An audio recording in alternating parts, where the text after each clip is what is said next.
सभी अच्छे होंगे। स्वागत है बच्चों आप सभी का आपके अपने यूट्यूब चैनल एवी इंस्टीट्यूट में।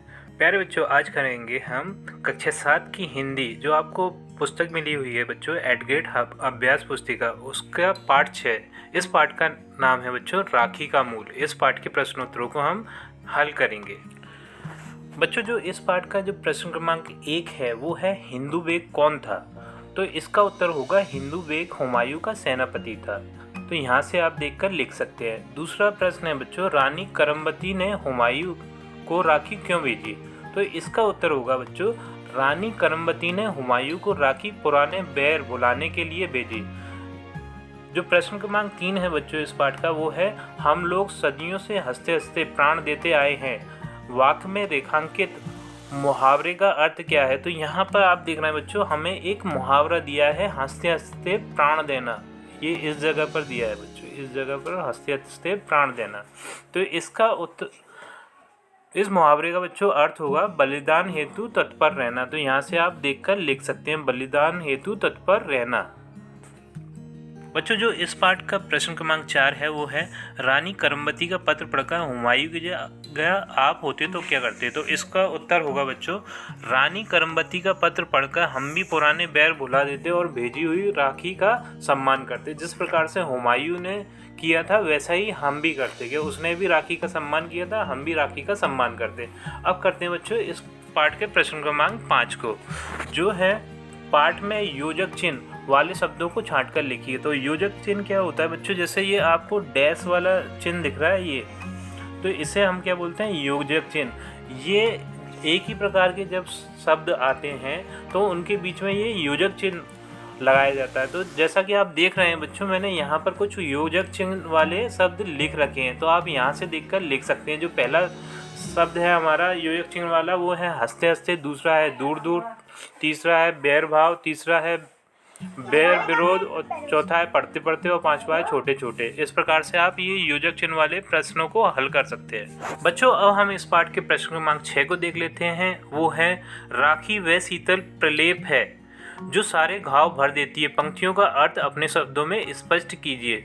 तो ये जो पंक्तियां दी है राखी वह शीतल प्रलेप है, इनका जो अर्थ होगा बच्चों वो उत्तर में हमें लिखना है। तो उत्तर इस प्रकार से लिखेंगे बच्चों, राखी बैर भाव रूपी घावों को भरने के लिए मरहम का कार्य करती है।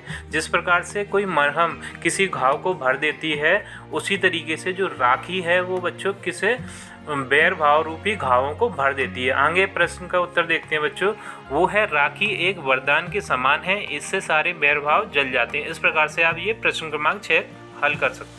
बच्चों, अब हम प्रश्न क्रमांक 7 को हल करेंगे, जो है राखी के महत्व को 8 से 10 पंक्तियों में लिखिए। तो यहाँ पर आप देख रहे हैं बच्चों स्क्रीन पर कि मैंने 8 इस पर पंक्तियाँ लिखी हैं। जो पहली पंक्ति है बच्चों वो है रक्षाबंधन हिंदुओं का महत्वपूर्ण त्यौहार है। दूसरी है रक्षाबंधन श्रवण पूर्णिमा को मनाया जाता है। तीसरी पंक्ति है रक्षाबंधन शब्द का अर्थ रक्षा के लिए बंधन से होता है। चौथी पंक्ति है इस पर्व को श्रावणी, ऋषि तर्पण, राखी आदि नामों से भी जाना जाता है। पांचवी पंक्ति है बच्चों भाई बहन के प्रेम एवं आपसी बंधन को यह त्योहार दर्शाता है। छठी पंक्ति है बच्चों रक्षाबंधन के दिन बहन भाई को राखी बांधती है।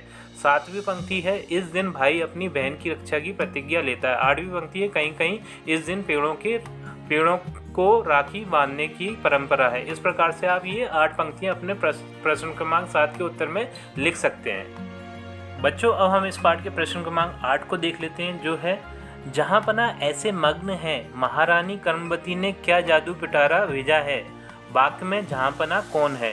तो इसका उत्तर होगा बच्चों कि वाक्य में जहांपना बादशाह हुमायूं है। ठीक है बच्चों, जहांपना का अर्थ क्या है वाक्य में, बादशाह हुमायूं। तो आप यहाँ बादशाह हुमायूं लिख सकते हैं बच्चों। हम इस पाठ के प्रश्न क्रमांक 9 को हल करेंगे, जो है जिन्हें प्राण देने की चाव हो वे ही राखियां स्वीकार करें। इस पंक्ति से रानी का क्या आशय है। तो इसके उत्तर में लिखेंगे हम बच्चों, रानी करमबती मेवाड़ के वीर सपूतों को मेवाड़ की रक्षा के लिए ललकारते हुए राखियां आगे बढ़ाती है और कहती हैं कि वे ही लोग राखियों को ले जो देश रक्षा के यज्ञ में स्वयं की आहुति देने को तत्पर हो, यानी कि जान देने को तैयार हो, ठीक है, वे ही राखियाँ लें, उनको ऐसे ललकारते हुए बोलती हैं। तो इस प्रकार से आप प्रश्न क्रमांक 9 लिख सकते। जो अब हम इस पाठ के प्रश्न क्रमांक 10 को हल करेंगे, जो है राखी के अलावा आप किसी अन्य त्योहार के बारे में 8 से 10 पंक्तियों में लिखिए।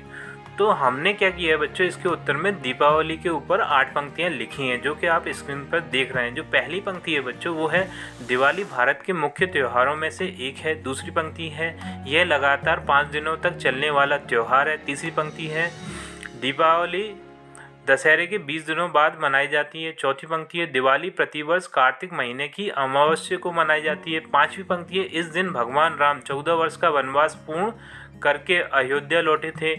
छठी पंक्ति है बच्चों इस दिन सभी अपने घरों को दियों से सजाते हैं। सातवीं पंक्ति है दिवाली को अंधकार पर जीत का प्रतीक माना जाता है। आठवीं पंक्ति है दिवाली के दिन गणेश जी और लक्ष्मी जी की पूजा की जाती है। इस प्रकार से आप इस पाठ के प्रश्नोत्तरों को कर सकते हैं बच्चों। और आप दूसरी वीडियो पर जाने से पहले हमारे इस चैनल को सब्सक्राइब करके जरूर जाइएगा बच्चों। आपसे ये एक छोटी सी रिक्वेस्ट है।